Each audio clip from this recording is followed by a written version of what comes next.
m'excuse de vous demander silence, mais ça va? Alors, notre deuxième rencontre sur l'Évangile selon Saint Luc. Alors, je ne sais pas, il paraît qu'il y en a qui n'ont pas fait leur devoir.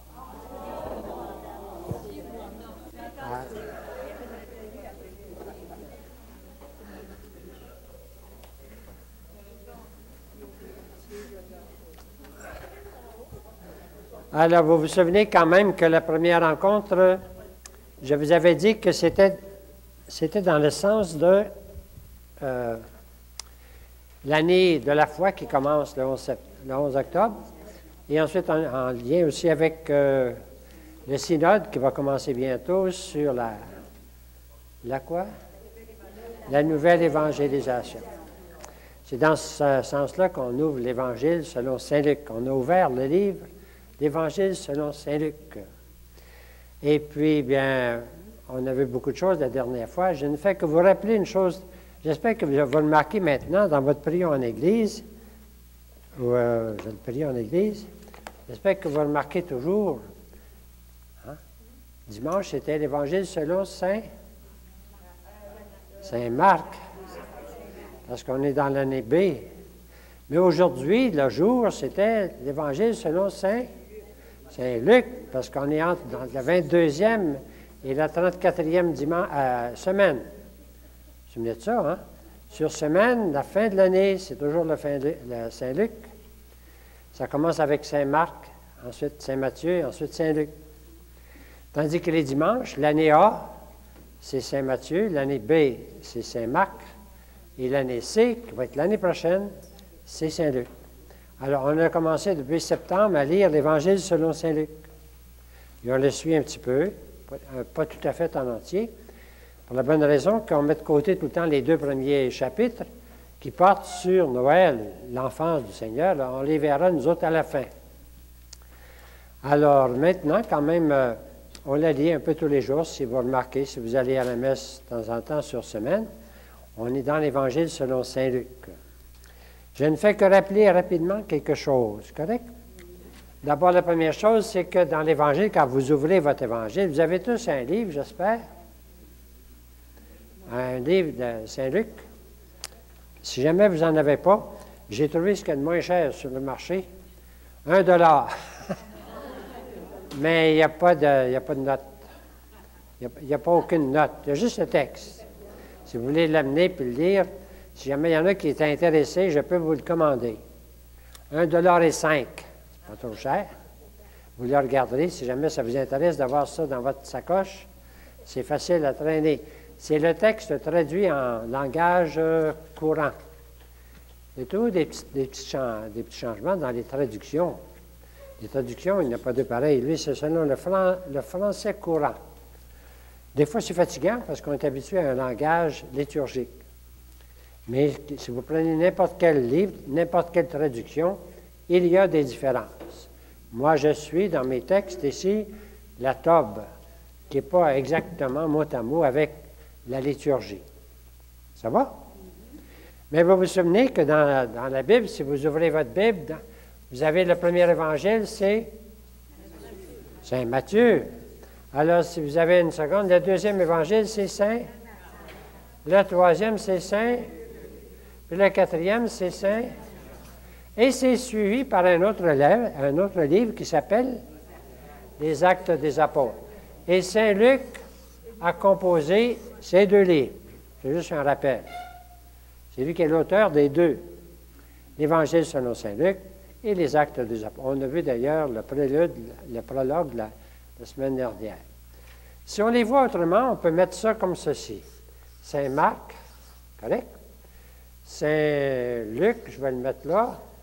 Saint Matthieu, je vais le mettre là. Correct? Saint Jean, je ne le mets pas. Ça, ce sont ce qu'on appelle les synoptiques.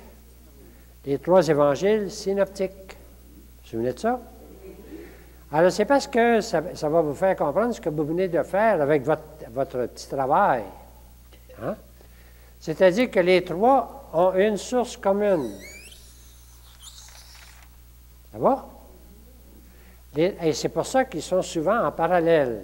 Vous avez un livre là sur la synopse, tout ce qui est commun aux trois, ou bien à deux, on le met en parallèle. Mais en plus de ça, si j'avais une autre couleur, je le ferais, mais je pense que j'en ai une. Il y a d'autres textes, c'est-à-dire c'est Matthieu et Luc ont quelque chose en commun que saint Marc n'a pas. Correct? Puis si j'avais une autre couleur, c'est juste pour vous compliquer la vie, hein? Oh, c'est pas fameux comme couleur, mais c'est fallait. Saint-Luc et Saint-Marc ont quelques extraits aussi ensemble, mais on voit rien. OK, ça n'a pas d'importance. Alors, c'est ça qui fait que le texte que vous avez lu, vous avez passé à travers, c'est simplement les parties, parce qu'ensuite, il y a une autre partie, c'est Saint-Luc qui a ses sources à lui-même, puis Matthieu a ses sources à lui-même. Ce qui fait que c'est un peu compliqué. Il y en a qui passent des heures et des jours et des années à étudier pour nous faire faire des analyses sur comment les évangiles ont été composés, tout ça. Bon, c'est juste pour dire en général. Et puis que si vous vous souvenez qu'il faut que je regarde mes chiffres pour être sûr, il y a 1160 versets dans l'évangile de Saint-Luc. Vous vous souvenez de ça? Vous aviez ça sur votre feuille la semaine dernière. 1160. De ces 1160, ce qui est important, c'est qu'il y en a 500 qui sont propres à Saint-Luc. Et c'est ce qui était le tableau que je vous ai donné. Tout le tableau que vous avez fait, là, si vous l'avez fait, c'est les textes que Saint Matthieu n'a pas, Saint Marc n'a pas. Donc, c'est propre, et c'est presque la moitié, 500 là, à côté de 1160. C'est presque la moitié, mais évidemment, il y a tous les évangiles de l'enfance que je n'ai pas mis sur le texte. Alors, évidemment, il y a une partie bien, qui est commune aux trois. On pourrait dire à peu près je pense que c'est 330. Vous avez ça sur votre feuille jaune. 330 qui sont communes aux trois. Est-ce que ça vous place un peu?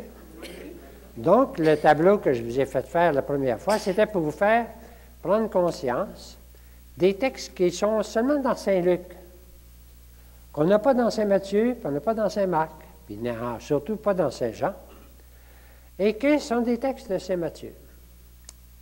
Saint-Luc. Hein? Alors, vous avez trouvé combien de paraboles qui sont propres à Saint-Luc? Ah ah!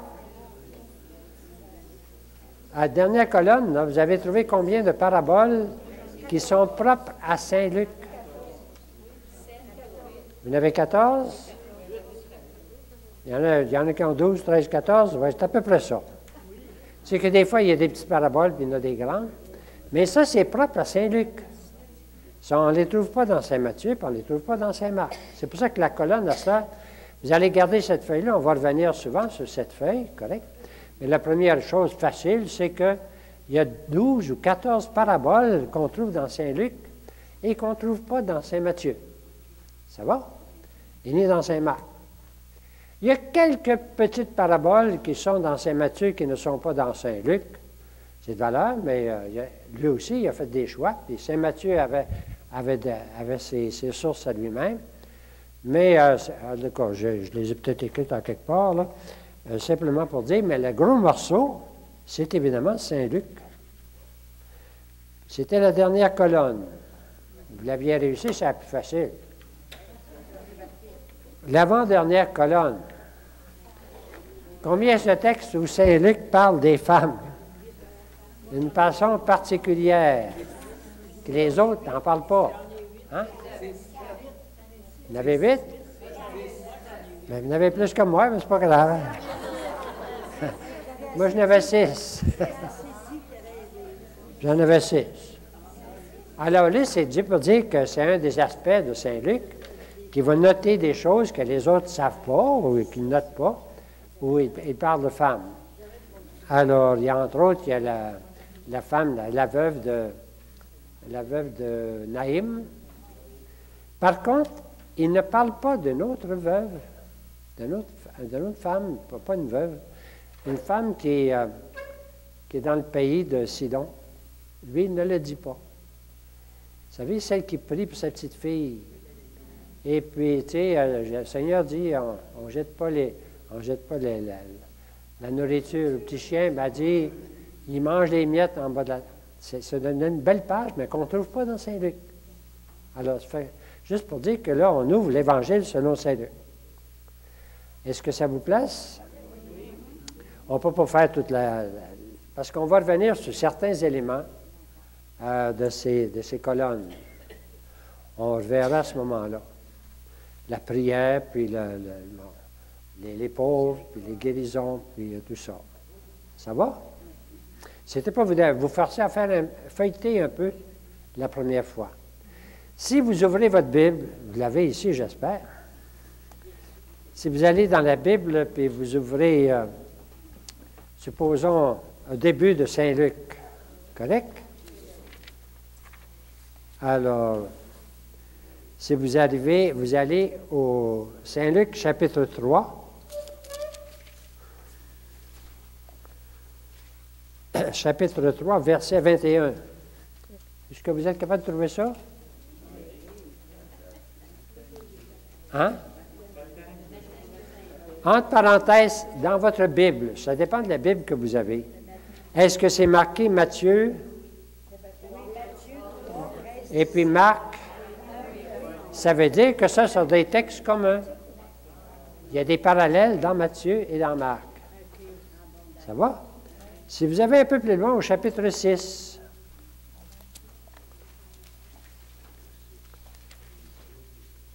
vous avez au chapitre 6, mettons n'importe quel, allez au verset 12, non pas 12, ça ne marchera pas. Allez au verset 20.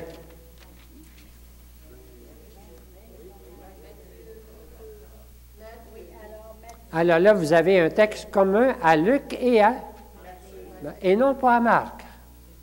Correct? C'est Marc là pas. Mais Matthieu, alors le chapitre 6, il y a beaucoup de textes qui sont propres à Matthieu et à Luc. C'est juste pour vous faire remarquer cela. Une fois qu'on l'a remarqué, c'est bien simple. Alors, si vous avez une Bible avec des notes comme ça, qui disent chaque fois les parallèles, il faut faire attention parce que des fois, ils mettent un parallèle, mais ce n'est pas un vrai parallèle complet. C'est pour ça. Alors, je vous invite dans l'année de la foi, on va commencer à faire notre prière, qui est une profession de foi. Ceux qui n'étaient pas ici la semaine dernière ont besoin d'un feuillet. Il y a une petite carte que je ne vous ai pas donnée, là. En tout cas, vous allez chercher la petite carte, la prière. La prière vient du diocèse de Nicolette. Elle est très belle. Et c'est une profession de foi qui est devenue prière. On va la dire ensemble. C'est notre prière, c'est notre façon d'introduire Luc dans l'année de la foi. Je crois en toi, avec un T qui est une croix. Alors, je les projette en avant. Vous n'êtes pas obligé de sortir votre prière. Je crois en toi. Vous voyez bien? On l'a dit ensemble. Je crois en toi, notre Père, source de vie. Ouvre-moi à l'expérience de ton ministère d'amour, que dans l'écho de ta parole, je découvre les mots pour parler de toi. Je crois en toi, Jésus-Christ, présence sur nos routes. Marche avec moi vers mes frères et mes sœurs, que nous goûtions ensemble la joie de ta présence, partageant le même pain pour nous engager à ta suite. Je crois en toi, Esprit Saint, don de lumière, éclaire nos pas de pèlerins, que nous reconnaissions ton appel à vivre une foi agissante et toujours en marche. Nous te louons, Seigneur, notre Dieu, toi qui depuis le commencement nous dis, je crois en toi. Tu nous fais ainsi porteurs sur nos routes humaines de cette heureuse nouvelle qui change la vie. Amen. C'est beau? On pourrait la méditer un peu, mais quand même, de toute façon, c'est ce qui va nous accompagner tout au long de notre session. Aujourd'hui, nous faisons un pas de plus. La première fois, c'était simplement prendre contact un peu avec Saint-Luc. Quand on ouvre un livre, on avait ça tout à l'heure, quand on ouvre un livre, l'introduction est importante. L'introduction d'un livre, des fois c'est une préface, des fois c'est un avant-propos, ou bien un premier chapitre, en tout cas. L'introduction est importante parce qu'elle nous donne l'orientation. Alors, je vais aller me chercher des feuilles. J'oublie toujours de m'en apporter. Vous avez sur la feuille verte que nous allons suivre ce soir, quand on ouvre un livre et quand on va ouvrir le livre, on a vu la dernière fois le prologue. Mais après le prologue, il y a 2 chapitres. Et c'est l'évangile de l'enfance. On saute par-dessus. Correct? Ensuite, il y a le chapitre 3, surtout le début, où il parle beaucoup de Jean-Baptiste. On saute par-dessus. Parce qu'on va lire ça au temps de l'Avent. À l'Avent, on parle beaucoup de Jean-Baptiste qui précède le Seigneur. Alors, mais après ça, on trouve ce qu'on appelle dans Saint-Luc et dans tous les autres particulièrement, l'introduction, les moments d'introduction. La phrase la plus importante de ma feuille verte, c'est la première en haut. Comme les autres évangélistes, Luc nous présente dès le début 2 choses. La personne et la mission de Jésus. C'est entouré. Il nous présente 2 choses dès le début, la personne et la mission de Jésus. Il va le faire à sa façon.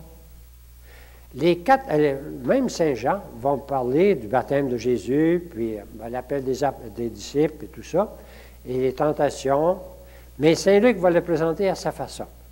Alors, c'est ce que vous avez sur la feuille verte. Vous avez plusieurs grands titres, je l'ai dit en commençant. Il va commencer par le baptême. Le baptême, c'est toujours le début. Vous vous souvenez, dans le prologue, il disait, dès le commencement, dès le début, j'ai cherché pour me renseigner pour ceux qui avaient été témoins dès le début, dès le baptême. Tout le monde commence par le baptême. Saint Marc, Saint Matthieu, Saint Luc, Saint Jean, même Saint Jean. Correct? Mais lui, il fait quelque chose de spécial. Il transporte des choses. Alors, il ajoute, là, après le baptême, une généalogie. Saint Marc n'a pas de généalogie, Saint Jean non plus. Saint Matthieu, il y en a une, mais il l'a mis au début, pas en même place. Correct? Troisièmement, il présente les tentations. Alors, comme les autres, une tentation. Jésus a amené au désert. Et quatrièmement, il prend un texte que les autres mettent ailleurs dans l'Évangile, parce que dans la vie de Jésus, c'est probablement ailleurs que ça s'est fait. Mais lui, il transporte ça au début, parce que ça va donner le sens de la mission du Seigneur. Sa visite à Nazareth. Dans Saint-Luc, on la trouve au début, tandis que dans Saint-Marc et Saint-Matthieu, on la trouve plus loin. Probablement que c'est plus loin. Et je vous ai dit, l'Évangile, ce n'est pas un livre historique. Ce n'est pas un livre d'histoire. C'est un livre théologique, c'est un évangile. Alors, il déplace les choses pour nous faire dire, pour nous dire quelque chose. Ça va? Alors, c'est ce que nous allons voir ensemble. Les 4 premiers textes. Correct? Alors, vous allez les voir à l'écran. Vous allez chercher dans votre Bible, c'est un peu long, mais vous pouvez l'avoir proche, mais j'ai mis les principaux à l'écran. J'espère que je vais me retrouver, là. Ça, c'est la prière. Correct? Premier texte. Le peuple était en attente. Ça, c'est chapitre 3. Quand il nous présente Jean-Baptiste. Tout le monde est en attente. Jésus, le Messie va venir. Le peuple était en attente. Et là, tout le monde demande, c'est-tu toi? Jean-Baptiste est en train de baptiser. Est-ce que c'est toi qui es le Messie attendu? Et Jean-Baptiste répond, ah, c'est pas moi. Et voici sa phrase importante. Il vient, celui qui est plus puissant que moi. Lui vous baptisera dans l'Esprit Saint et dans le feu. Parole formidable de Jean-Baptiste. C'est la seule que j'ai retenue du chapitre 3, parce qu'elle annonce Jésus. C'est plus drôle que ça, parce que dans l'Évangile selon saint Luc, foup, Jean-Baptiste disparaît. Saint Luc, il fait mettre en prison au parti, puis il n'en parle plus. Bien, il va en parler autrement. Pourquoi? Parce que, d'après saint Luc, vous vous souvenez de la première rencontre qu'on a eue, il y a 3 temps, le temps de la promesse et le temps de l'accomplissement. Eh bien, pour saint Luc, saint Jean-Baptiste appartient au temps de la promesse. C'est fini. Il fait mettre en prison. Puis lui, il ne raconte pas du tout la décapitation de Jean-Baptiste et le reste. Il est en prison, puis il disparaît. Et même au baptême de Jésus, il n'est pas présent. Parce que, théologiquement, il veut nous dire que c'est un nouveau temps. Tandis qu'avec l'Évangile selon saint Jean, il y a un dialogue entre Jésus et saint Jean, mais pas dans saint Luc. Est-ce que vous comprenez? Sa théologie, lui, c'est de dire, lui, il appartient au temps qui est fini. C'est ce qui est marqué ici, sur votre feuille. Après l'enfance, il présente Jean-Baptiste. Il présente même plus longuement que les autres. Mais ensuite, il disparaît en prison. Parce qu'il appartient au temps de la promesse. Pour Luc, maintenant, c'est le temps de l'accomplissement qui vient. Vous comprenez sa théologie? C'est comme ça que c'est bâti. Alors ensuite, bien, il nous présente le baptême. Mais Saint Jean-Baptiste, c'est même pas au baptême. Il n'en parle pas parce que lui, pour lui, c'est du neuf. Et voici le texte du baptême. Ce n'est pas en entier, je vous mets les extraits. Hein? Comme tout le monde se faisait baptiser, parce que Jean-Baptiste baptisait, il ne dit pas qui, là, et que Jésus priait. J'ai souligné des mots importants. Jésus est en prière. Au moment où il se fait baptiser, lui aussi, il prie. Et ça va être fréquent dans l'Évangile de saint Luc de nous montrer Jésus en prière, plus que chez les autres. Jésus priait. Pendant que tout le monde se faisait baptiser, que Jésus priait, tout à coup, lui, après avoir été baptisé, il ne dit pas par qui, il ne dit rien, c'est correct? Avoir été baptisé lui aussi, alors, qu'est-ce qui se produit? Le ciel s'ouvrit. Le ciel s'ouvre. Hein? Le ciel s'ouvre. Alors, j'ai marqué ici les explications que je vais dire sont écrites sur votre feuille. Est-ce qu'il y en a d'autres que Jean-Baptiste qui baptisait? Ah, peut-être, probablement. Mais là, dans l'Évangile, c'est Jean-Baptiste. Mais pas Jean-Baptiste, mais c'est quand même Jean-Baptiste. Ah oui, c'est sûrement Jean-Baptiste. Je vous ai dit pourquoi il n'en parle pas. Parce que lui, c'est un nouveau temps. OK? Le ciel s'ouvrit, c'est-à-dire que, ben ça c'est Jacob avec l'échelle, hein, bon, et Jésus dira plus loin, vous verrez les anges monter et descendre. C'était la semaine passée, ça, dans la liturgie. Ça fait, hein? Mais là, le ciel s'ouvre. Et puis, qu'est-ce qui se passe? L'Esprit Saint descendit sur Jésus. On va voir l'Esprit Saint continuellement dans l'Évangile de selon saint Luc. L'Esprit Saint, c'est pour ça que je souligne, descendit sur Jésus sous une apparence corporelle comme une colombe. Comme une colombe. Alors, il y a Jésus, puis déjà, le ciel s'ouvre et l'Esprit descendit sur Jésus comme une colombe. On trouve ça dans les autres évangélistes aussi, dit autrement, mais ça, c'est saint Luc. Comme une colombe. Dans les actes des apôtres et dans toute la Bible, il y a beaucoup de symboles de l'Esprit Saint. L'Esprit Saint, on ne peut pas le voir, on ne peut pas le saisir, mais on le saisit par des comparaisons. Ici, c'est une colombe hein, qui descend du ciel. À la Pentecôte, ça va être quoi? Ça va être du vent violent, et puis ensuite, ça va être des langues, puis de feu. C'est tous des symboles de l'Esprit. Le premier symbole qu'on a ici, c'est la colombe. Un très beau texte, hein? Une colombe.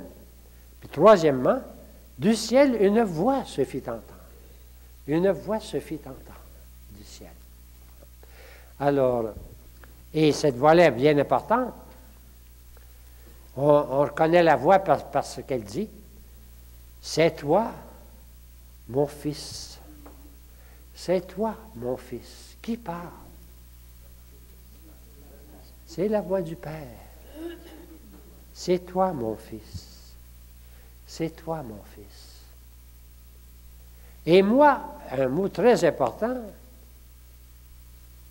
aujourd'hui. On va le revoir souvent. Et moi, aujourd'hui, je t'ai engendré. C'est un psaume. C'est une citation de psaume qu'on trouve tout à coup dans l'Évangile. Tu es mon fils et moi, aujourd'hui, je t'ai engendré. C'était dit par David, bon, c'était. Mais tout à coup, c'est le Père qui dit ça à son fils. Tu es mon fils et moi, aujourd'hui, je t'ai engendré. Alors, dans notre foi, nous autres, on dit le Père, le Fils est engendré par le Père, il est égal au Père, mais tout notre credo est déjà là, hein? Il est engendré dans le sens il lui a donné comme l'être, mais il n'est pas en second, il est égal au Père. Ça va être développé plus tard, mais cette phrase-là est employée tout à coup dans le baptême de Jésus. Et moi, je t'ai engendré quand? Aujourd'hui. Bon, ben c'est un aujourd'hui bien spécial. Et alors, c'est l'aujourd'hui de Dieu. C'est pas le 24 heures, tu sais, quelle date aujourd'hui, hein? 1er octobre, c'est aujourd'hui. Il n'entre pas dans l'histoire du monde comme ça. Dieu lui dit, aujourd'hui, je t'ai engendré, mais c'est l'aujourd'hui de Dieu qui descend dans l'aujourd'hui des hommes. Et là, ça nous dit, c'est un aujourd'hui qui dépasse notre aujourd'hui. C'est l'aujourd'hui de Dieu. Il faudra s'en souvenir. Même à la croix, quand Jésus va dire, « Aujourd'hui, tu seras avec moi dans le paradis. » Il y en a qui disent, ben, comment se fait? Il est mort, puis... Mais c'est l'aujourd'hui de Dieu. Est-ce que ça va? C'est un aujourd'hui de Dieu. Aujourd'hui, je t'ai engendré, tu es mon fils. Une parole extraordinaire du baptême de Jésus. Je ne sais pas si j'ai d'autres choses ici. Je pense que ça va faire. Ça va? Alors, ce que j'ai écrit ici, c'est une théophanie. Qu'est-ce que c'est une théophanie? C'est une manifestation de Dieu. Théo. Alors, l'épiphanie, la fête de l'épiphanie, c'est une manifestation à travers le monde du Seigneur Jésus. Théophanie, c'est manifestation de Dieu. Avec plusieurs éléments significatifs. Le peuple est là en attente. Hein? Le peuple se fait baptiser. Il est comme solidaire. Jésus est solidaire au peuple. Et puis, en même temps, la prière de Jésus. J'ai mis beaucoup de textes dans le parenthèse, pas nécessaire d'aller voir ça, pour dire que ça va venir souvent. Le ciel s'ouvre, c'est-à-dire Dieu va réaliser ses promesses. Tout l'Ancien Testament, c'était les promesses. Mais le ciel s'ouvre et va les réaliser. La colombe, c'est l'Esprit qui est à la source de tout. Ça va toujours être la colombe. À la Pentecôte, ça va être un feu, un vent, des langues, mais c'est toujours l'Esprit qui va être à la source de tout. Et surtout, quand on parle d'évangélisation, c'est l'Esprit qui va envoyer les disciples. Hein? Je vais vous envoyer mon Esprit et vous serez mes témoins. C'est un texte de la semaine dernière. La voix du Père, ben, c'est la révélation par excellence. C'est Dieu qui révèle le sens du baptême. C'est Dieu qui nous donne le vrai sens. Tu es mon fils, aujourd'hui je t'ai engendré. Aujourd'hui, je t'ai engendré. Donc, la conclusion de ce premier texte, il nous présente Jésus. Saint Luc veut nous présenter Jésus et sa personne et sa mission. Première phrase en haut de la feuille verte, correct? Alors, Jésus est inséré dans un monde pécheur, et ceux qui se faisaient baptiser par Jean-Baptiste, ils venaient là comme pécheurs, mais en même temps, il est reconnu et révélé comme fils. Il est rempli de l'Esprit, il est confirmé dans son incarnation et sa mission. C'est extraordinaire. Alors, voici comment Saint Luc nous présente Jésus dès le début. Ça va? C'est le baptême. Alors, tout de suite après, il nous présente quelque chose de bien spécial. Une généalogie. Dans la Bible, il y a beaucoup de généalogies. Mais il y a deux sortes de généalogies. Il y en a une, celle qu'on lit la plupart du temps quand on lit une généalogie dans le temps de Noël, c'est celle de Saint Matthieu. Hein? Un tel a engendré un tel, il a engendré un tel, il a engendré un tel. Et ça part d'Abraham. Abraham a engendré un tel, puis a engendré un tel. Vous vous souvenez, hein, c'est impossible à lire, mais il faut le lire de temps en temps.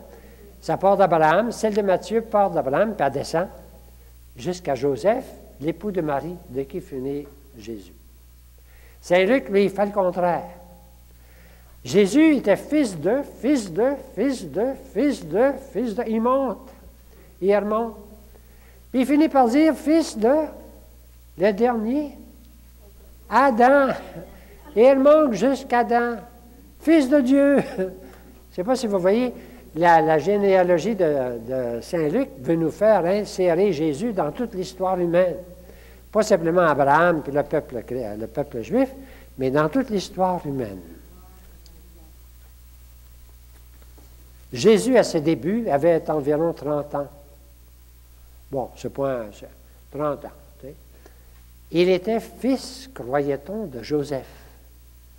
Fils de Joseph, fils de, fils de, fils de, j'ai oublié, je ne vais pas tout mettre ça là, fils de, fils d'Adam, fils de Dieu.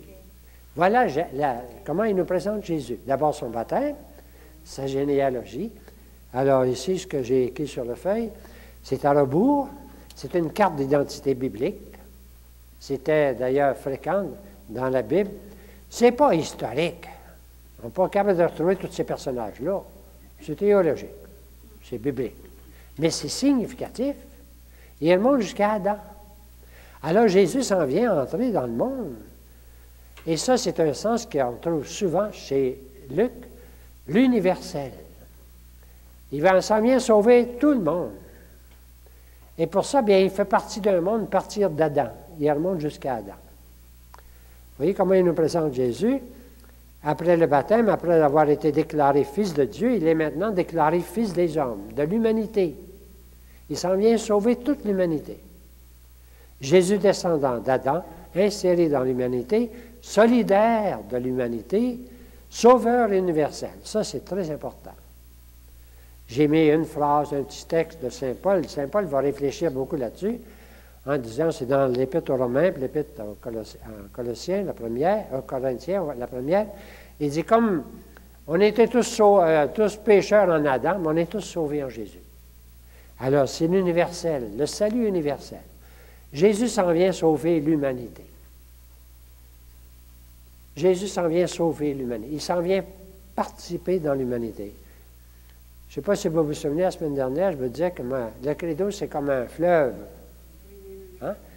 On est pris dans... Ça commence avec la création, Dieu, hein, créateur du ciel, puis ça finit avec le ciel. Tu sais. On est comme une goutte d'eau dans le fleuve. Bien, Jésus s'en vient s'insérer dans notre fleuve. Gardons la même image. Il s'en vient s'insérer dans l'humanité, dans l'histoire de l'humanité. Ça, c'est une foi profonde. Alors, c'est marqué par Saint Luc, par la généalogie. Ça va? Donc, voici comment il nous présente Jésus au début. D'abord, le baptême, la généalogie, puis ensuite les tentations. C'est-tu curieux? Hein? Mais tout le monde, les autres aussi. Les tentations, c'est-à-dire, Jésus s'en vient participer à l'humanité, mais il s'en vient comme maître solidaire de toutes les tentations de l'humanité, de son peuple en particulier. L'épreuve et la victoire. Et c'est l'Esprit qui va le mener au désert. Remarquez au baptême, Jésus est rempli de l'Esprit Saint. L'Esprit Saint descendit sur Jésus. Mais ensuite, il va dire, Jésus est toujours rempli de l'Esprit Saint. C'est l'Esprit Saint en Jésus qui va agir, et c'est le même Esprit qui va agir dans l'Église. C'est très fort pour l'année de la nouvelle évangélisation. Jésus rempli de l'Esprit Saint. Ça, c'est le texte de Saint Luc. Quittant les bords du Jourdain, il fut conduit par l'Esprit. Il y en a qui traduisent dans l'Esprit, à travers le désert, où pendant 40 jours, il fut mis à l'épreuve par le démon. On connaît beaucoup le texte. Je ne fais que l'introduire. Ça suffit. Vous vous souvenez du texte? Le démon qui dit, si tu es fils de Dieu, hein? Si tu es fils de Dieu, ben, arrange-toi pour que ça soit facile, transforme les pierres en pain. Si tu es le Fils de Dieu, ben, Je vais te donner tout l'univers parce que j'en suis maître. Si tu es le Fils de Dieu, jette-toi du haut du temple, hein, puis les anges vont te... Puis là, tu vas avoir du succès, quoi. Les tentations. Les tentations, je ne les prends pas tous parce que vous les connaissez. Tentations de facilité, de puissance et d'honneur. Et puis, j'ai marqué l'écho va retentir à la croix. À la croix, qu'est-ce que les Juifs vont dire? Si tu es le Fils de Dieu, descends de la croix, puis on va croire en toi. C'est pas comme ça que... Hein? La même tentation, le même écho. C'est l'écho du démon. C'est l'écho de la tentation. Mais le plus important n'est pas dans les tentations, ça va être dans les réponses du Seigneur. Et le Seigneur va répondre par des paroles. Les 3 paroles par lesquelles il répond. Hein? Les paroles du Seigneur, c'est ça, c'est son appui sur la parole de Dieu.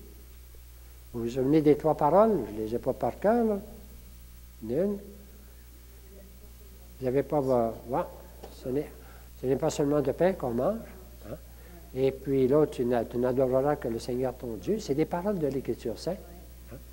Et puis, alors, tu ne tenteras pas ton Dieu aussi. Alors, le sens fondamental, c'est que Jésus vient refaire, dès le début de sa vie, il vient refaire le chemin de son peuple, qui ont été dans le désert, puis qui ont toujours eu la tête... Hein? Ils sont toujours révoltés, puis tout le temps, le Seigneur lui s'en vient faire le vrai chemin, appuyé sur la parole de Dieu, et comme leur redresser ce chemin. Alors, il y a un beau texte de l'Épître aux Romains. Je pense que ceux qui sont allés à la messe ce matin, c'était le texte de la messe de ce matin. Par hasard. Par hasard. Tous ceux qui se laissent conduire par l'Esprit de Dieu, ceux-là sont fils de Dieu. C'était la messe d'un matin. Alors, pour être fils de Dieu, il faut se laisser conduire par l'Esprit de Dieu, comme Jésus. L'Esprit que vous avez reçu ne fait pas de vous des esclaves, non? C'est un esprit qui fait de vous des fils. Poussés par cet esprit, nous crions vers le Père en l'appelant Père. Bon, c'est par hasard, mais c'est un très beau texte de Saint Paul, non? Saint Paul aux Romains. Alors, est-ce que ça va? Le chemin de tout chrétien, c'est de se laisser conduire par l'Esprit. On va retrouver ça avec la Pentecôte et le reste. Nous sommes rendus au chapitre 4. Correct? J'ai mis là quand même le début de la mission de Jésus en Galilée, à un petit sommaire. Lorsque Jésus, avec la puissance de l'Esprit, revint en Galilée, sa renommée se répandit dans toute la région, et il enseignait dans les synagogues des Juifs, et tout le monde faisait son éloge. Il enseignait dans les synagogues, tout le monde...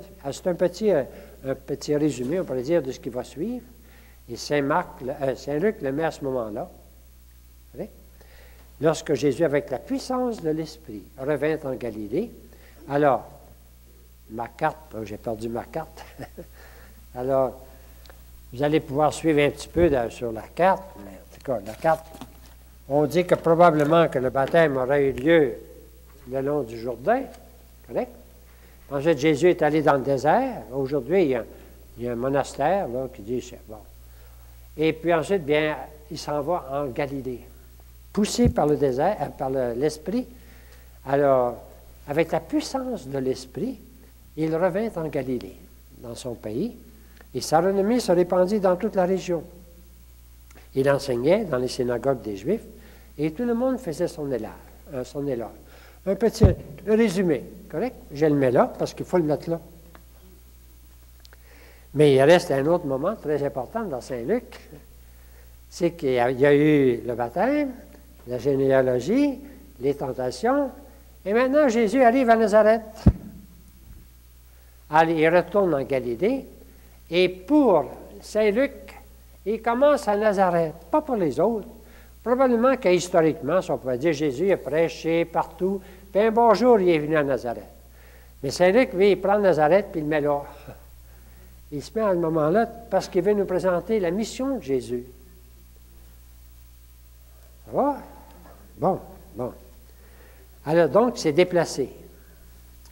Mais ça va nous aider à comprendre la mission de Jésus. Un très beau texte, la visite à Nazareth. Je ne l'ai pas tout mis ici parce que vous le connaissez. Hein? Jésus vient dans son village, et puis le jour du sabbat, il entre dans la synagogue, et puis un moment, on fait une lecture. Alors, lui, il se lève pour faire la lecture. On lui présente un livre. Dans ce temps-là, c'était des rouleaux. Et lui, il trouve un texte particulier. Le texte du prophète Isaïe. Et il va le lire. Et après l'avoir lu, il va conclure avec un mot extraordinairement important. Aujourd'hui, ceci est accompli. Accompli. L'accomplissement. C'est plus la promesse, c'est l'accomplissement. Vous voyez comment Saint Luc nous présente ce texte. Mais ce n'est pas fini. Ça devrait finir là. Mais Saint Luc, lui, il va chercher, je ne sais pas quoi, peut-être une autre visite. On ne sait pas si c'est la même visite. Mais tout à coup, le monde commence à se tourner contre lui. Pourquoi tu ne fais pas chez nous ce que tu fais ailleurs? Pourquoi tu ne fais pas des miracles chez nous? Puis là, Jésus, on dirait qu'il fait par exprès pour enflammer l'air. Il dit, dans le temps du prophète Élie, là, dans le temps du prophète Élisée, alors tout le monde devient en colère contre lui. Et qu'est-ce qu'ils font? Ils l'amènent dehors de la ville pour le jeter en bas. C'est un autre sens de la visite à Nazareth. Deux sens principaux de la visite à Nazareth, c'est qu'aujourd'hui, c'est accompli. On va le regarder ensemble, correct? Il vint à Nazareth, où il avait grandi. Comme il en avait l'habitude, on va le voir tout le temps, il va toujours aller dans les synagogues. Il entra dans la synagogue le jour du sabbat et il se leva pour faire la lecture. On lui présenta le livre du prophète Isaïe. Il ouvrit le livre et trouva le passage où il est écrit. Très beau texte du prophète. L'Esprit du Seigneur. On va voir toujours l'Esprit. Hein? L'Esprit du Seigneur est sur moi. Parce que le Seigneur m'a consacré par l'onction. Il m'a envoyé porter la bonne nouvelle. C'est l'Évangile. La bonne nouvelle, c'est l'Évangile. On va la revoir souvent. Il m'a envoyé porter la bonne nouvelle aux pauvres. Hein? Il m'a envoyé l'Esprit du Seigneur est sur moi. Vous voyez toute la mission du Seigneur exprimée par une lecture du prophète Isaïe. Et alors il se met à leur dire, cette parole de l'Écriture que vous venez d'entendre, c'est aujourd'hui qu'elle s'accomplit. Le sens des mots forts, c'est aujourd'hui qu'elle s'accomplit. C'est Dieu qui entre dans l'aujourd'hui du monde par Jésus, et Jésus, c'est l'accomplissement de toutes les promesses.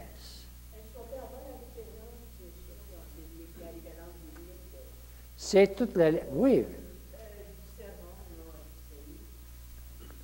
Vous l'avez dans votre Bible. Il y a une référence dans la Bible. Correct? Je n'ai pas tout mis ici, moi. J'essaie de mettre ce qui était essentiel pour qu'on suive l'affaire. J'espère que c'est assez. Mais si je mets toutes les références, ça va être très, très, très lourd. Mais vous trouvez dans votre Bible le texte de l'Isaïe. Je ne pourrais pas dire de mémoire là, quel chapitre. Mais si vous avez une note dans votre Bible, ça va être écrit. Correct? Est-ce que vous comprenez? Mais alors, là, tout le monde se tourne contre lui. Mais c'est pas fini. Il veut l'acheter en bas d'une colline pour le faire peur. Alors, lui, passant au milieu d'eux, poursuivit son chemin. Un mot qui va devenir très important dans Saint-Luc. Le chemin. Jésus va poursuivre son chemin, sa route. Voici comment Saint-Luc nous présente, dès le début de l'Évangile, qui est Jésus et sa mission. Alors, j'ai mis les mots-clés ici. Bien, c'est l'Esprit. C'est la bonne nouvelle. Je n'ai pas tout mis. La libération. Il y a la bonne nouvelle aux pauvres, mais la libération aux prisonniers, puis il y a beaucoup d'autres choses. Et surtout, c'est aujourd'hui et le chemin. Alors, c'est un texte que Saint Luc a déplacé à ce moment-là parce que ça fait partie de sa présentation de Jésus et de sa mission. Et ça va revenir tout le temps. On va revoir des allusions à ce texte plus tard. Quand Jean-Baptiste, de sa prison, va lui faire « Celui qui va venir », alors Jésus va faire, il va libérer, puis il va guérir, puis il va dire « Allez lui dire ». C'est le même texte-là. C'est toujours l'allusion, c'est-à-dire, c'est plein d'allusions dans l'Évangile. Mon but, c'était de vous faire comprendre un petit peu cette partie-là.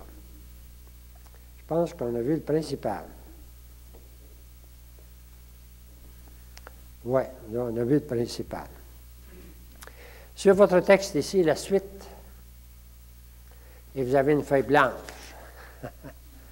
Ça va être moins compliqué que la dernière fois.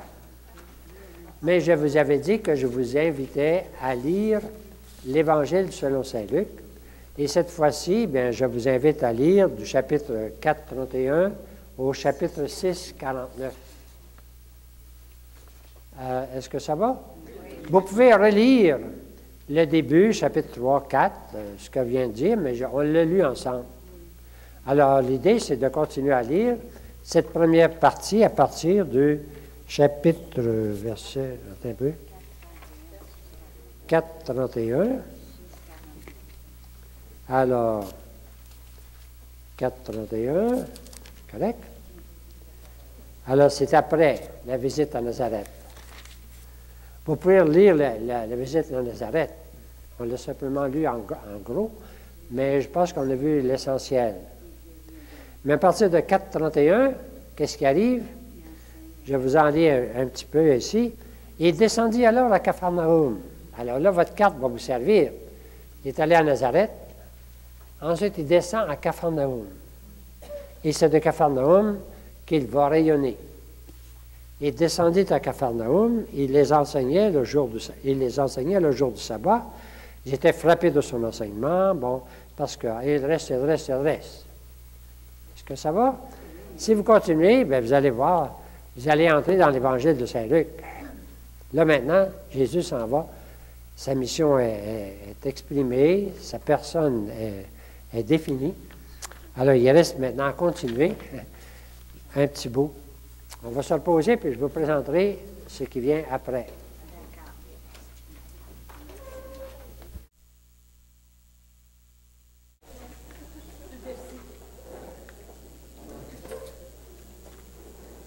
Parce que le reste, bien, si vous lisez, c'est juste l'introduction, les grandes lignes. On peut dire en 3 parties. C'est la première partie du ministère de Jésus en Galilée qui va être racontée. Il est allé chercher Nazareth. Il les met à part. Maintenant, il y a le reste, Capharnaüm, puis tout le ministère en Capharnaüm. Et quand il arrive à Capharnaüm, il se passe toutes sortes de choses qu'on appelle la journée de Capharnaüm. Il s'en va à la synagogue, il y a une guérison d'un possédé.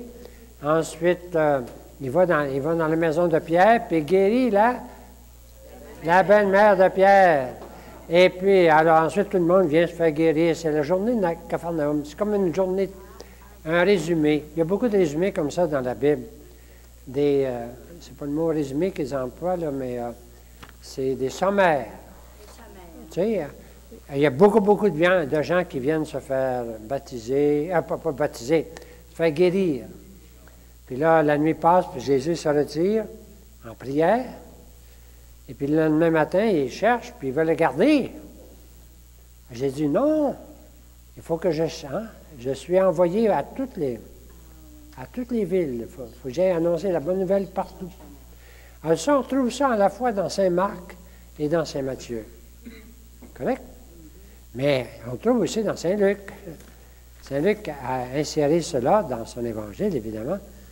Alors, dans cette partie, Saint Luc intègre l'ordre de Saint Marc, auquel il ajoute quand même un texte qu'on a vu la semaine dernière, la pêche miraculeuse, parce que ça fait partie aussi de son introduction. Si vous étiez ici la semaine dernière, j'ai dit qu'à ce moment-là, c'était sa façon de marquer les premiers appels, tandis que les autres le disent ailleurs ou avant. Lui, il l'introduit là, parce qu'il en a besoin là pour compléter son introduction. La pêche miraculeuse. Pas pour l'apprendre, Je vous l'ai raconté la semaine dernière. Hein? Correct? Bon. Puis, comme Matthieu, ensuite, il va composer un grand discours de Jésus. C'est parce que entre Luc, bon, il faut toujours revenir à cela si on veut comprendre. Ma feuille n'est plus là. C'est pas ça du tout.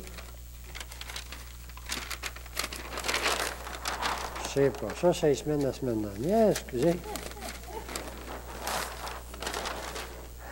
Alors, il y a quelque chose de commun. Alors là, il va suivre Saint-Marc, c'est-à-dire Capharnaüm. Tu sais, c'est commun, ça.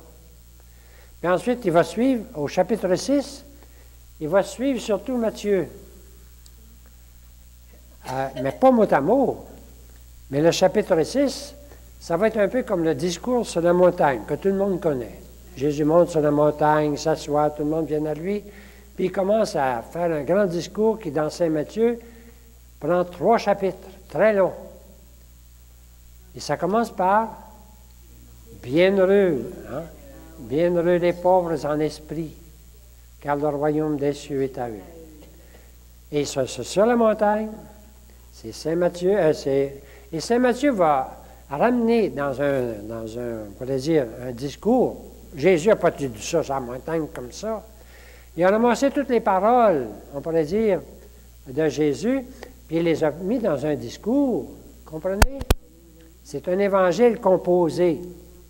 On vous a dit, je vais vous dire, ça ressemble à Moïse, c'est un texte, hein? Alors, législatif presque. On vous a dit, je vous dis.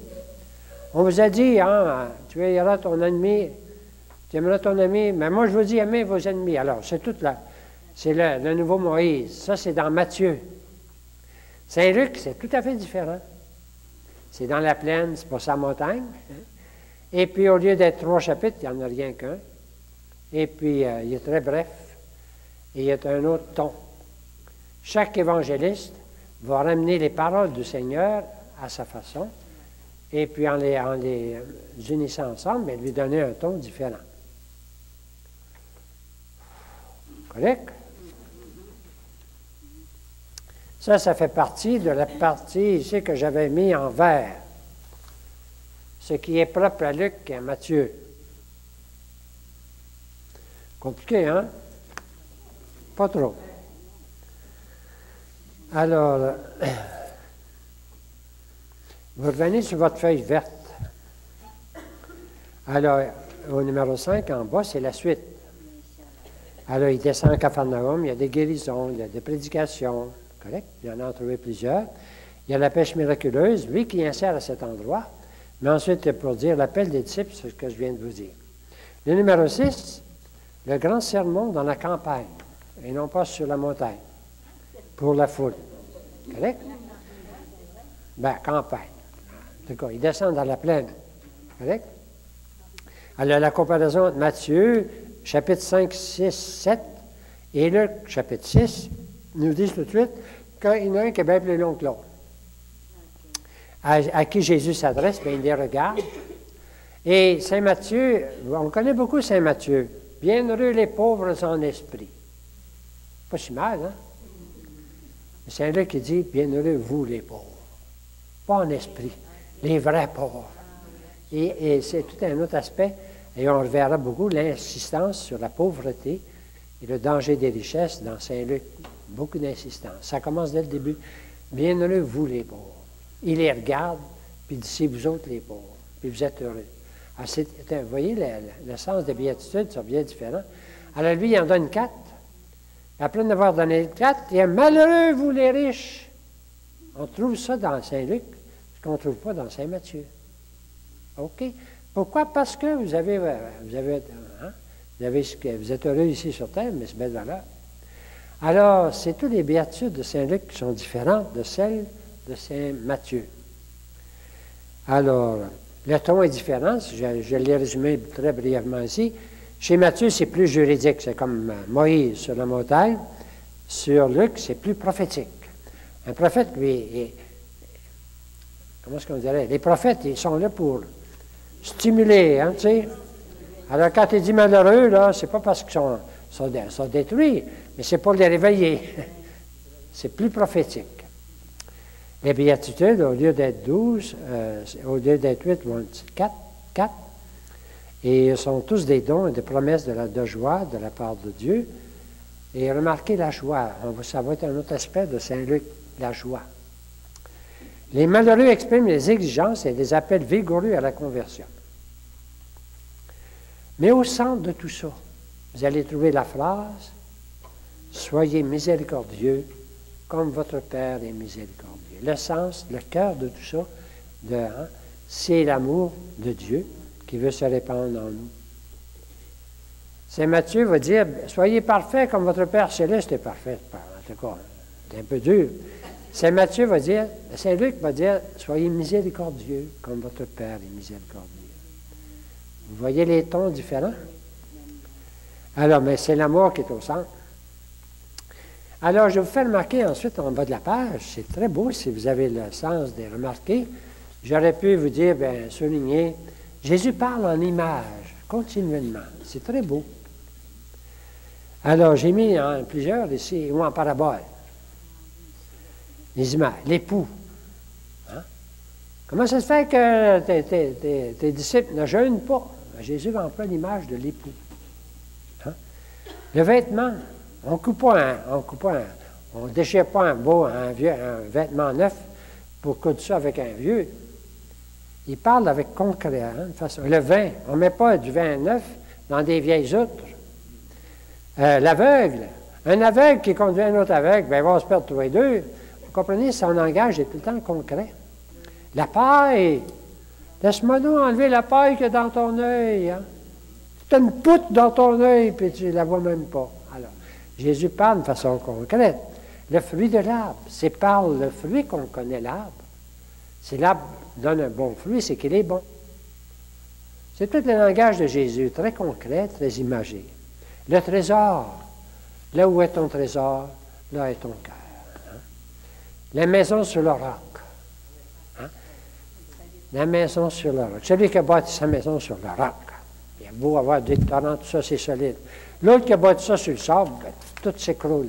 Alors, le langage de Jésus, je vous donne un exemple ici, est toujours très concret. Et le chapitre 6, c'est quelque chose à lire parce qu'il est très beau. C'est plein d'exemples, c'est concret. Et c'est moins juridique que Saint Matthieu, mais c'est beau aussi. Les deux sont beaux, hein? On a besoin des deux. Alors, c'est pour ça que je voulais donner quelques petits extraits ici. Je pense que je vais retrouver. Oh, là, je vais trouver d'aller plus loin.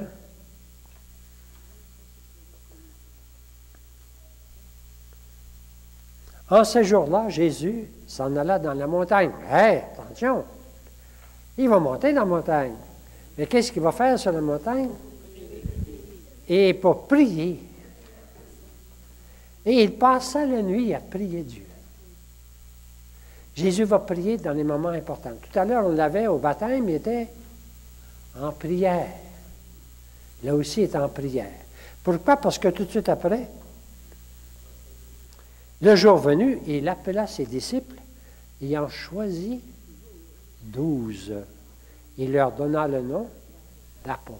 C'était important, c'était un moment important. Il passe la nuit en prière avant de choisir les 12. Hein. Alors là, on donne le nom des 12. Vous allez tout lire ça. C'est très beau. Comprenez? Et puis ensuite, Jésus descendit de la montagne avec les 12. Il s'arrêta où? Dans la plaine. Avec un grand nombre de ses disciples et une foule de gens venus de partout. C'est comme Saint Matthieu, tout le monde vient. Et là, il va les instruire. Il va commencer à leur parler. C'est son sermon à lui dans la plaine, au lieu d'être sermon sur la montagne. Alors, levant les yeux sur ses disciples, Jésus dit, « Heureux vous, les pauvres, le royaume de Dieu est à vous. Heureux vous qui avez faim maintenant, vous serez rassasiés. »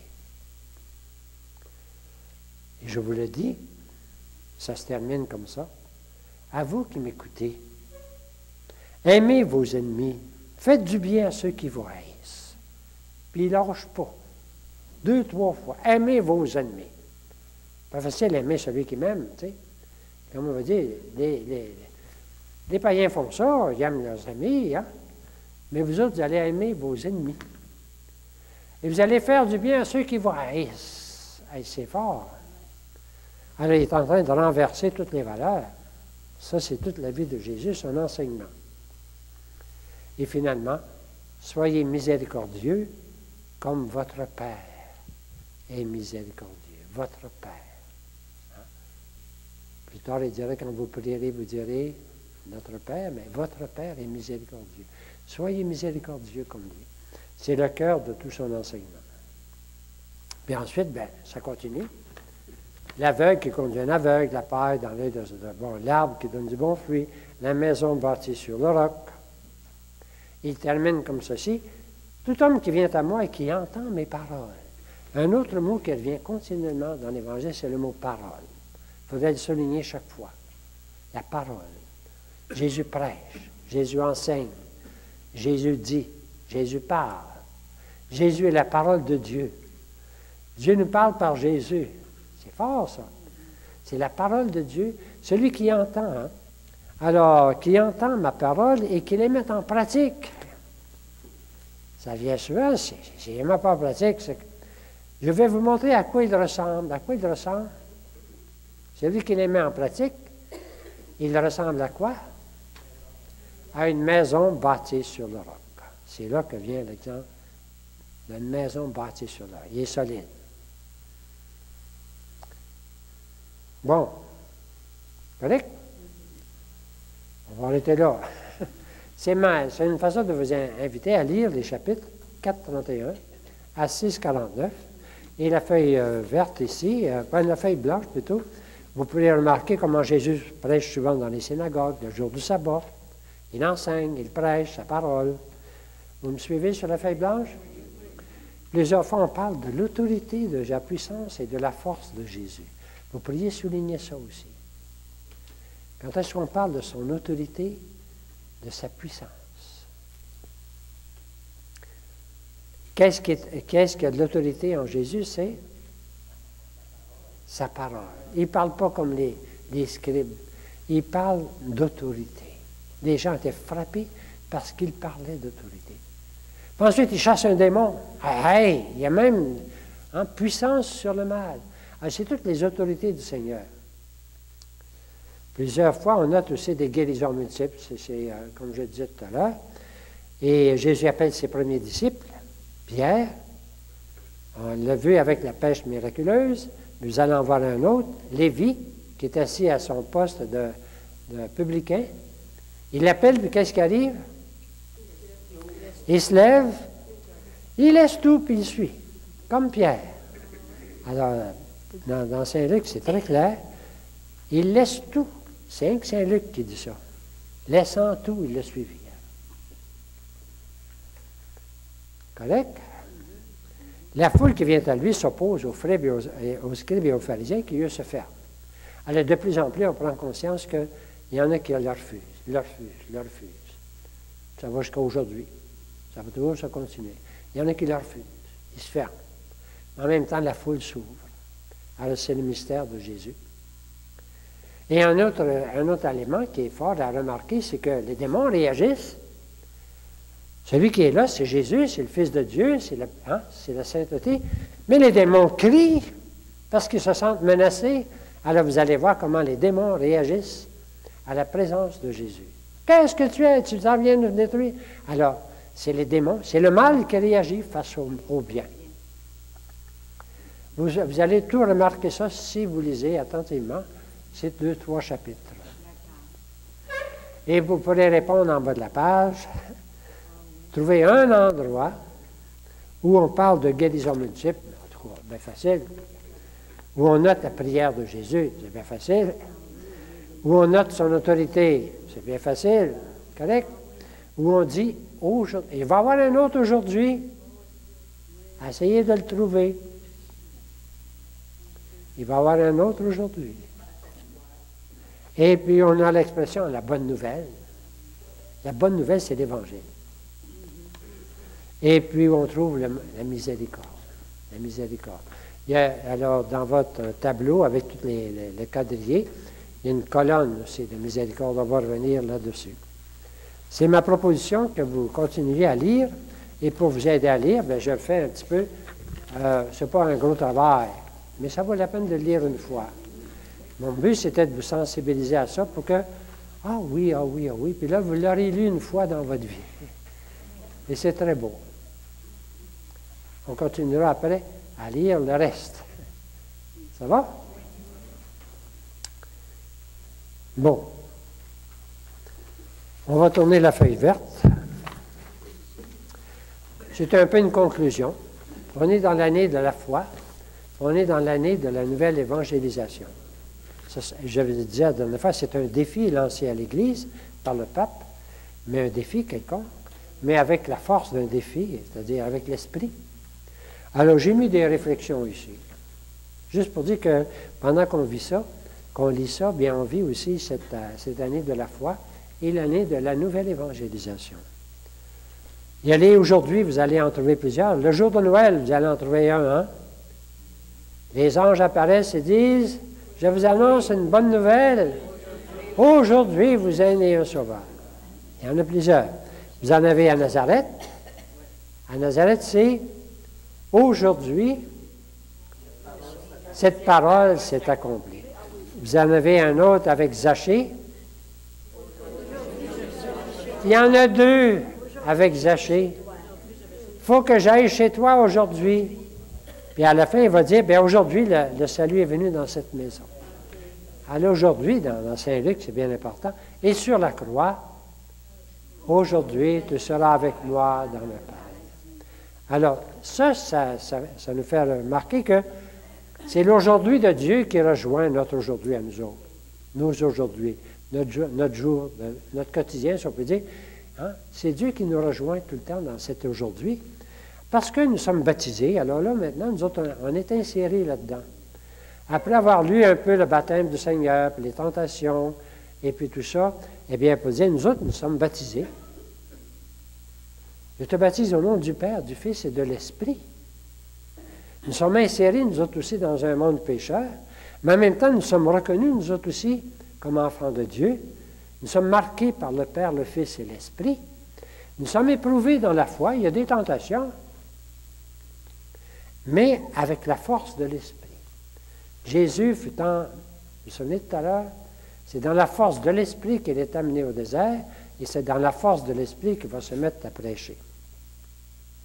Envoyés vers les pauvres, nous sommes dans le même. Nous autres aussi, nous sommes envoyés vers les pauvres.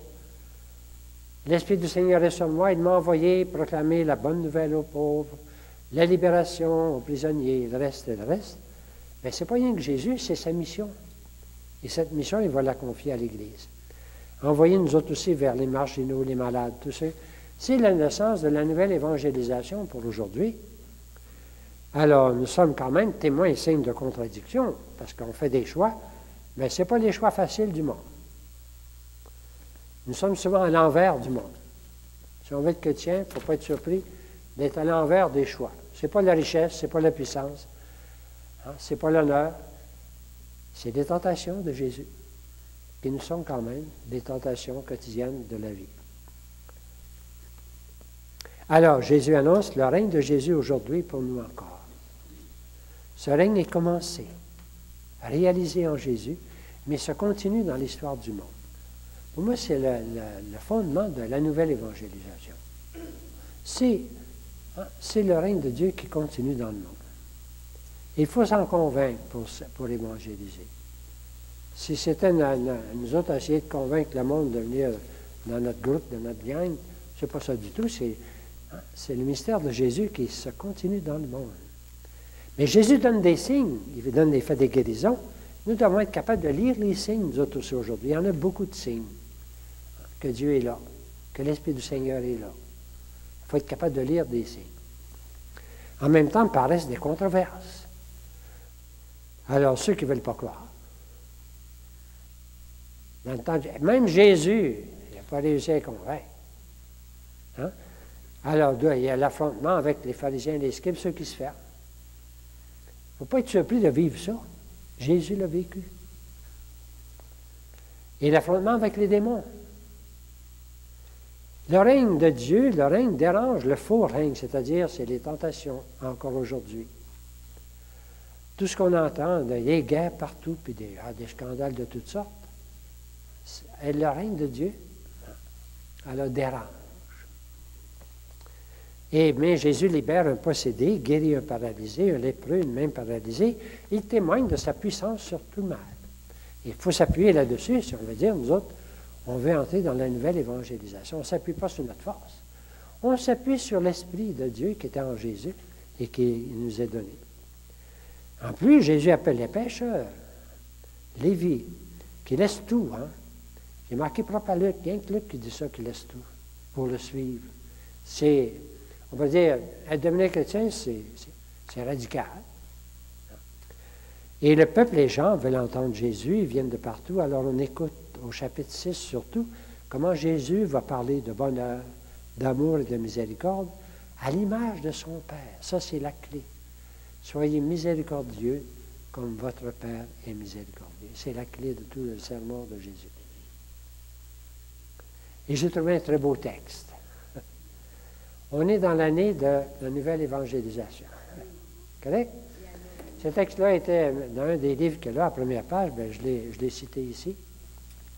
C'est un texte de François d'Assise. Si vous connaissez le livre Sagesse d'un pauvre, d'Éloi Leclerc, très, très beau livre, très simple, où il nous raconte Saint François, au jour le jour. Et puis le langage de Saint François, c'est tellement simple, et en même temps très, très poétique, mais très simple. Évangélique. Alors, j'ai décidé de vous le donner comme fin, comme conclusion, pour qu'on entre, nous autres aussi, dans ce genre d'évangélisation, avec Saint-Luc. Correct? On va le lire comme conclusion.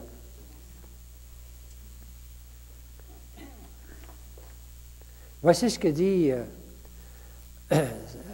François au frère Tancred. C'est un des premiers franciscains, ils marchent ensemble. C'est comme ça que c'est présenté. Et puis voici ce qu'il dit. Le Seigneur nous a envoyés évangéliser les hommes. Mais as-tu déjà réfléchi à ce que c'est évangéliser les hommes? Évangéliser un homme, vois-tu, c'est lui dire, toi aussi, tu es aimé de Dieu dans le Seigneur Jésus. Et pas seulement le lui dire, mais le penser réellement. Et pas le penser seulement, mais se comporter avec cet homme de telle manière qu'il sente et découvre qu'il y a en lui quelque chose de sauvé. Quelque chose de plus grand que ce qu'il pensait. Et qu'il s'éveille ainsi à une nouvelle conscience de soi. C'est cela, lui annoncer la bonne nouvelle. C'est cela, lui annoncer la bonne nouvelle. Tu ne peux le faire qu'en lui offrant ton amitié. Une amitié réelle, désintéressée, sans condescendance, faite de confiance et d'estime profonde. Ça nous aide à réfléchir sur la nouvelle évangélisation. Il y a beaucoup, beaucoup d'éléments dans elle qui nous aident à réfléchir sur la nouvelle évangélisation. Je vous avais donné la semaine dernière un beau texte de, vous savez, de la nouvelle évangélisation. Il faut le relire. Vous pouvez le relire, la feuille jaune à l'envers, pour découvrir comment Luc nous aide à entrer tout le temps davantage dans cette nouvelle évangélisation. Moi, ce que j'ai aimé dans le texte dans Diablo, c'est la dernière phrase. Assurément, la nouvelle évangélisation sera une surprise que Dieu prévoit. Absolument. Surprise. Voilà, pas cette surprise.